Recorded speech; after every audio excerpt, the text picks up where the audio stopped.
அதாவது எங்க அப்பா பள்ளிக்கூடம் 4 பாவடியில படிக்க நடார் குடியிருப்புன்னு ஒரு ஸ்கூல் இருக்கு. அதாவது என்னன்னா உங்க அப்பா அந்த பள்ளிக்கூடத்துல வேலை பார்த்தாரு. ஸ்ரீ கணேசர் மேல்நிலை பள்ளி ஸ்கூல். சரி, உங்க அப்பா அங்க வேலை பார்த்தாரா? எங்க அப்பா தமிழ் ஆசிரியர். உங்க தமிழ் ஆசிரியர்? ஆமா ஆமா. ஆஹா, அப்ப நீங்க தமிழ் மேல உங்களுக்கும் ஆர்வம் இருக்கு. எனக்கு தமிழ் ரொம்ப பிடிக்கும் ஐயா. சரி, அப்ப நீங்க 11வது படிச்சு இந்த மாதிரி டிஸ்கன்டினியூ பண்றேன் அப்படிங்கும்போது எங்க பள்ளி படிப்பை நான் பாதியிலேயே விடுகிறேன் அப்பா அப்படின்னு சொல்லும்போது அவங்க அப்பா என்ன சொன்னாரு? சட்டை வீட்டுல. அப்புறம் நான் அடி வாங்கின கதையில நிறைய சொல்லியிருக்கேன். ஆனா எங்க அம்மா தான் சரி அவளுடைய விருப்பத்துக்கு அவ படிக்கட்டும்னு சொல்லிட்டு பரதநாட்டியம் படிக்கிறதுக்கு அலோவ் பண்ணாங்க. எப்படி விட்டாங்க? ஏன்னா எனக்கு தெரிஞ்சு வீட்டுல எத்தனை பசங்க அப்போ உங்க கூட? 4 பேரு.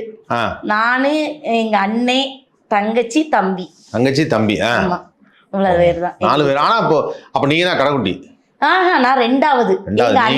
தங்கச்சி தம்பி. ஆமா, தங்கச்சி தம்பி 2வது. அப்போ ஏதாவது சொல்லிருப்பாங்களே இந்த காலத்துல ஒரு எப்படிமா நீ போய் என்னமா படிப்பை விட்டுட்டு? எங்க தம்பி எல்லாம் 8 வருஷம் பேசல, என் கல்யாணத்துக்கே வரல.